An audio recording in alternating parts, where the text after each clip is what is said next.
Do të vazhdojmë tani në një temë shumë serioze në fakt, atë që e kemi diskutuar edhe gjatë ditës së djeshme pak në terma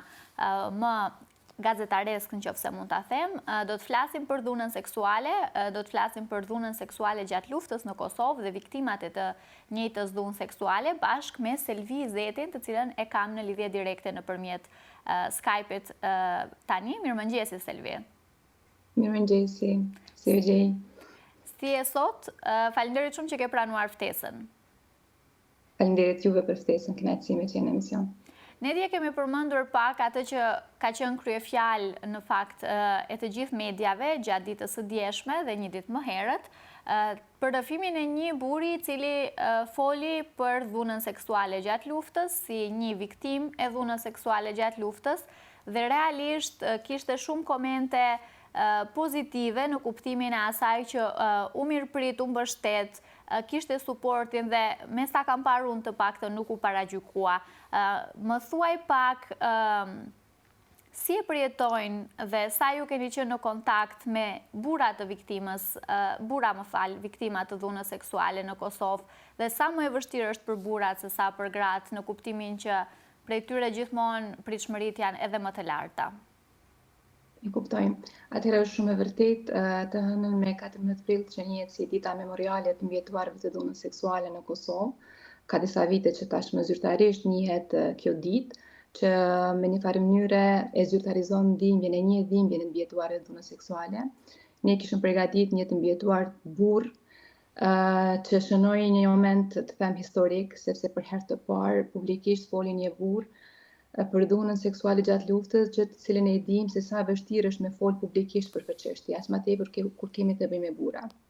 Unë punoj në Qendrën Kosovare për rehabilitimin e mbjetuarve të torturës, dhe kjo është një organizatë që ofron mbështetje kryesisht për persona që kanë përjetuar trauma të ndryshme gjatë luftës, e specifikisht ne tani punojmë kryesisht me të mbjetuarit e dhunës seksuale.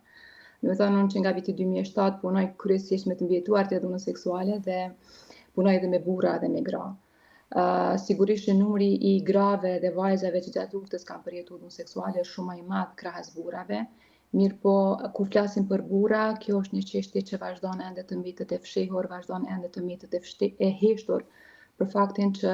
burrat janë rritur me idenë, me stereotipin gjinor që duhet me e ditë me mbrojt veten edhe nuk duhet me leju me ndodhni diçka e tillë. Dhe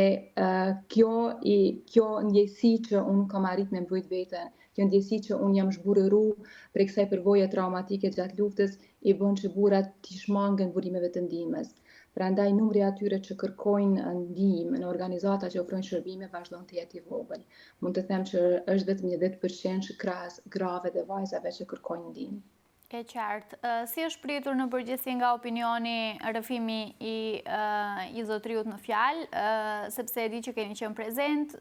kam parë shumë komente në rrjetet sociale, kam parë shumë postime në rrjetet sociale në mbështetje të tij, cili ka qenë përjetimi juaj me që keni qenë edhe prezent? Unë në fakt unë punoj që nga viti 2018 me këtë burr, kemi punu bashkë në trajtimin e traumës së tij, jo vetëm me të, po edhe me familjen e tij, sepse kemi shumë qartë që trauma nuk ndikon vetëm te individi, trauma prek thellësisht edhe familjen, dhe kur të mbjetuarit fuqizohen, është një ndjenjë e papërshkrueshme kur ata dojnë me tregu para botës për atë se çka ju ka ndodhur. Po është një ndjenjë e veçantë që ata dojnë me tregu dhe familjes, për faktin që dojnë që familja me i kuptu pse kanë reagu mënyrën se si kanë reagu. Dhe fakti që kishim rrinë në këtë moment kur familja mbështeti fuqishëm, në fakt vazhdimisht e kishim mbështet, por kur ky tregoi publikisht familjes që ajo më kishte ndodhur, edhe familja mbështeti, ky u fuqizu për mi bë thirrje edhe të tjerëve, të cilët vazhdojnë me qenë të heshtur, edhe për neve kjo ka qenë një përgjegjësi dhe një dilemë se si do të mirëpritet në shoqërinë tonë, duke marrë parasysh që stigma vazhdon të jetë njëra ndër faktorët që i privon të mbjetuarit të qasen burimeve të ndihmës. Por unë jam jashtëzakonisht e lumtur që me rrëfimin e Ramazan Ishorit publikisht, shoqëria jonë e ka prit jashtëzakonisht mirë. Ka qenë aq shumë mbështetëse sa që deri më tani nuk kemi pas një koment fyes për cilën ne kemi pas frikë, sepse kjo mund të ndikojë edhe tek fëmijët e tij të cilët janë të moshës së re. Dhe kjo na jep shpresë që shoqëria jonë po ndryshon, shoqëria jonë po e thënë stigmën, që shoqëria jonë tashmë ka një qasje shumë pozitive kafshë mbjetuarve të dhunës seksuale, krahas viteve të mëparshme ku kjo ka qenë një temë komplet tabu, thuaj se dhuna seksuale nuk ka ndodhur fare, ndonse konsiderohet që në Kosovë janë rreth 20.000 të mbijetuar të dhunës seksuale. Mirë po, me kalimin e viteve kam fjalën shoqëria kosovare në fakt po i mbështet të mbijetuarit, edhe ka një çështje shumë më suportive edhe ndaj të mbijetuarve edhe ndaj familjarëve të tyre. Derisa po përmend rëndësinë e një rrëfimi të tillë nga një burr, si mendon që do të ndikojë institucionalisht dhe për kauzën në fjalë rrëfimi të njëjtit? Sigurisht që mbështetja institucionale është shumë domethënëse për mbijetuarit. Deri në vitin 2010 të mbijetuarit kryesisht gjithë mbështetjen psikologjike e kanë marrë prej organizatave jo qeveritare dhe në aspektin institucional nuk ka pas ndonjë mbështetje fare. Tek në vitin 2010 e tutje ka filluar të diskutohet në diskursin institucional se si mund të mbështeten të mbijetuarit, se si ata mund të njihen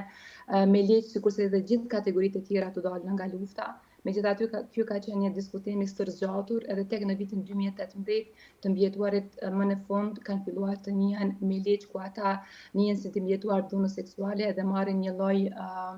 reparacioni, një shumë simbolike që mund të them që përveç që është një shumë financiare që padyshim disave prej tyre ja lehtëson jetën, është më tepër një satisfaksion shpirtëror për të mbijetuarit që më në fund shoqëria jonë po na njeh dhimbjen dhe nuk po shkel mbi të.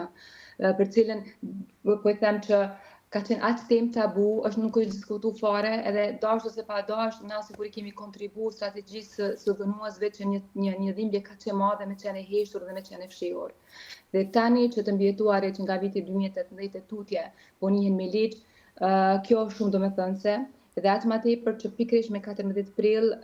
duhet të diskutojë edhe në aspektin institucional që ky ligj të vazhdonte të njëjtë të mbijetuarit, sepse është ligj me kufizim kohor. Gjë që për neve që ofrojmë mbështetje të vazhdueshme ka qenë kogja shqetësim, sepse kemi të bëjmë me krime të luftës, ku krimet e luftës nuk kanë një kornizë kohore. Një mbijetuar kurdo që ndihet i fuqizuar, kurdo që ka mbështetjen e familjes, mbase edhe në pleqëri, mbase edhe pas 50 viteve merr guximin me tregu që unë jam mbijetuar dhunës seksuale, duhet të njihet me ligj. Ndërsa në Kosovë,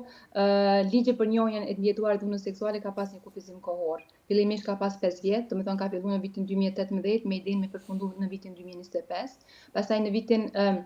me përfundu në vitin 2023, falni, pastaj në vitin 2023 është zgjat edhe një shtesë tjetër edhe për 2 vite mbështetja, ku ne si organizata që ofrojmë vazhdimisht mbështetje kemi kërkuar që mos me pas limit kohor, që të mbijetuarit kurdo që duan të flasin për këtë të njihet e drejta e tyre, dhe pikërisht me 14 prill institucionet duke parë se sa është e rëndësishme mbështetja për të mbijetuarit,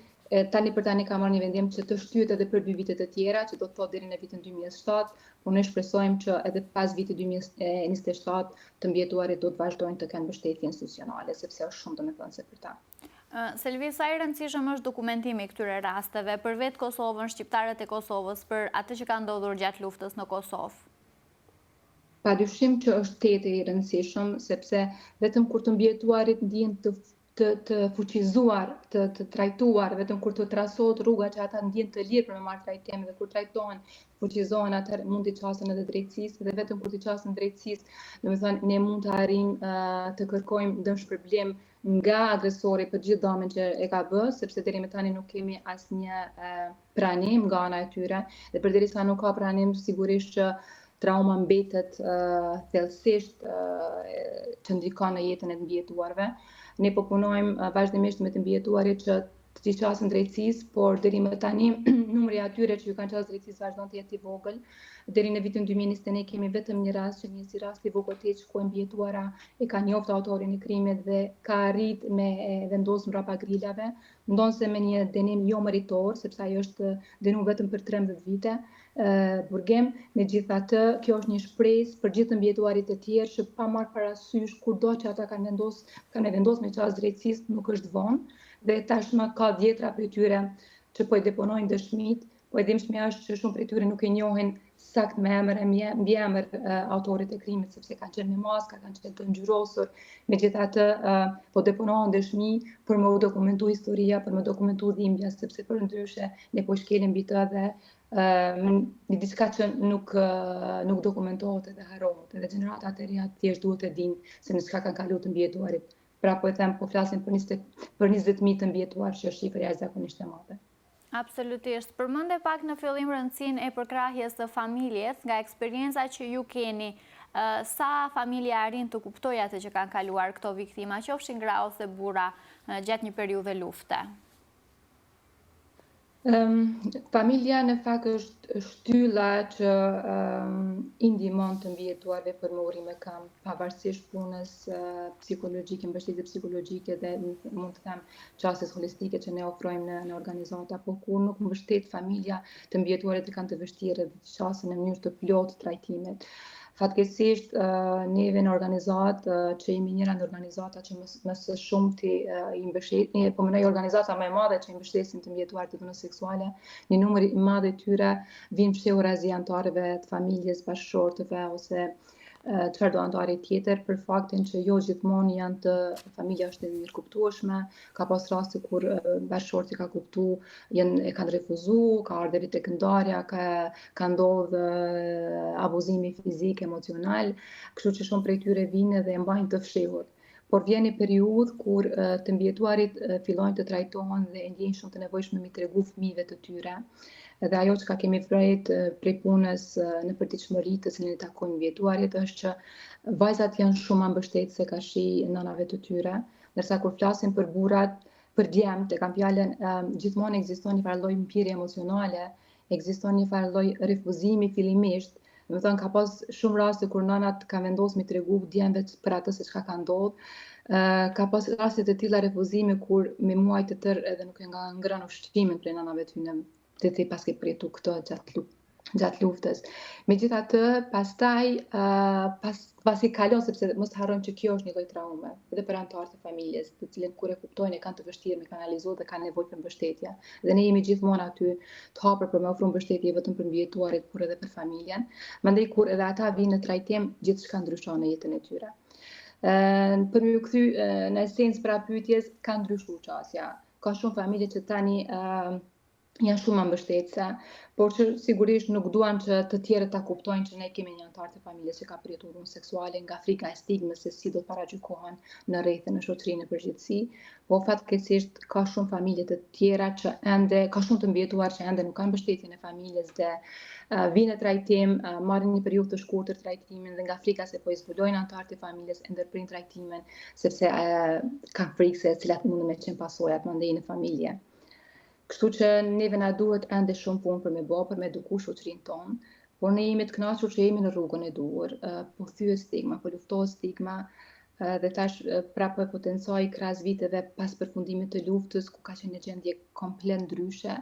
tani flitet shumë më hapur, dhe sa më hapur që flitet për mbijetuarit, ata ndihen më të mbështetur, ata ndihen më të kuptuar. Dhe ata e kanë shumë adlit me trajtu traumën, sepse gjithmonë e potencojmë që trauma nuk është vetëm të individi. Ne kemi bërë një hulumtim shumë të rëndësishëm që e vënon e pa shumë qartë që trauma bartet prej një gjeneratën gjeneratën tjetër. Prandaj është shumë rëndësishme që të trasojmë këtë rrugë të mbijetuarit, kërkojnë trajtim, kërkojnë ndihmë në mënyrë që ta ndërprejmë këtë zinxhirin e bartjes së traumës prej një gjeneratën gjeneratën tjetër. Sa mendon që rastet të cilat bëhen publike, duke pasur parasysh edhe rastin e zonjës Vasfie, motivojnë të tjera viktima të dhunës ose të tjerë viktima të dhunës të flasin hapur për atë që ju ka ndodhur? Kjo është shumë motivuese dhe vetë ky mbijetuar I cili ka vendosur të flasë publikisht kësaj radhe është pikërisht për faktin që ky për vitet e tëra nëse keni arritur me dëgjuar rrëfimin e tij me detaje, tregon që nga viti 2005 deri në vitin 2018 vazhdimisht ka ardhur tek dera organizatës, por ka pas të vështirë me u ças edhe me hyrë brenda me kërku ndihmë, derisa për herë të parë del Vasfia publikisht edhe rrëfen tregimin e saj, atëherë ky I shkruan edhe e pyet nëse unë kyçën në organizatë kam me histori historia ime aty, ka me dalë dikun kjo histori, edhe ajo e bin që gjithçka është konfidenciale. Dhe pikërisht që ky e merr atë guxim nga Vaspia dhe vjen kërkon ndihmë, dhe momentin që kurqizohet, e din edhe në fund thot mesazhi im është që e di që ka shumë të mbijetuar të tjerë që ende vojnë në shpresë, ende vojnë në heshtje, ende nuk kanë shpresë. Unë dua t'ju them që gjithmonë ka shpresë. Do të thonë, pikërisht ky ka qenë qëllimi me bë thirrje që asnjëherë nuk është bën për një çast burimeve të ndihmës. Dhe se mos harrojmë trauma, pa marrë parasysh sa vite